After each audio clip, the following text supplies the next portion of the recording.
श्री स्वामी समर्थ. कशा आहात आपण? आज मी तुमच्यासाठी स्वामी सेवेचे अनुभव घेऊन येणार आहेत. कारण आपण महाराजांची जी सेवा करत असतो त्याचं फळ आपल्याला नक्कीच मिळतं. आपण केंद्रामध्ये कधी झाडूसुद्धा मारला तरी त्याचं फळ आपल्याला मिळतं.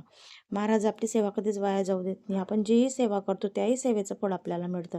आणि असेच काही अनुभव मी आज तुमच्यासाठी घेऊन येणार आहे. आणि ज्या महिलांना अनुभव आले त्यांच्या शब्दामध्ये तुम्ही ऐका. श्री स्वामी समर्थ. माझे नाव सिंधू दीपक सोनार. जळगाव रामेश्वर केंद्रामध्ये मी सेवेकरी आहे. मी 8 वर्षापासून सेवा करते. माझा अनुभव असा आहे की माझ्या मुलाच्या लग्नासाठी मला निर्व्यसनी अनुभव होतो. मुलगी सर्व म्हणजे परिवार सगळा पाहिजे होता, कारण मी सर्व सेवेकरी आहे. आणि मला पण तशी सेवा करणारी मुलगी पाहिजे होती. स्वामींना ते सांगितलं, मी तुमची सेवेकरी आहे, त्याच्यामुळे तुम्हाला जसं तुमचं योग्य वाटेल तसं स्वामी सेवेकरी घर पाहिजे.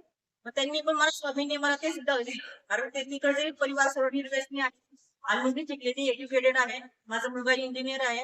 हा माझा अनुभव आहे. दुसरा अनुभव असा आहे की माझी छाती दुखायची आणि माझी चमका निघायची छातीमध्ये आणि त्रास व्हायचा. लोक सगळेजण म्हणायचे की एंजिओग्राफी करावं लागेल, ते करावं लागेल. आणि मी 8 वर्षापासून सेवेमध्ये स्वामींना म्हटलं, मी तुमची पायरी चढते स्वामी, पण मला असं का? पण स्वामींना म्हणजे खरोखर स्वामींनी दाखवून दिलं. जेव्हा माझी एंजिओग्राफी झाली तर सर्व म्हणजे ब्लॉकेज वगैरे काही नव्हते, सर्व नील आले. म्हणजे हा स्वामींचा अनुभव आहे माझा. म्हणून मी सर्वांना सांगते, जसं मला अनुभव आला तसं तुम्हाला सर्वांना यायला पाहिजे.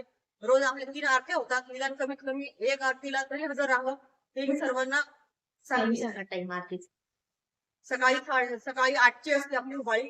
दुपारी नैवेद्य आरती असते 10:30ला आणि संध्याकाळी 6:30ला आपली नैवेद्य आरती असते संध्याकाळची. तुम्ही तिथे होता, तुम्ही तेव्हाही एक टाइम हजर राहू शकता. आणि हा आपला माझा अनुभव आहे. तुम्ही या केंद्रामध्ये आणि अनुभव घ्या. श्री स्वामी समर्थ.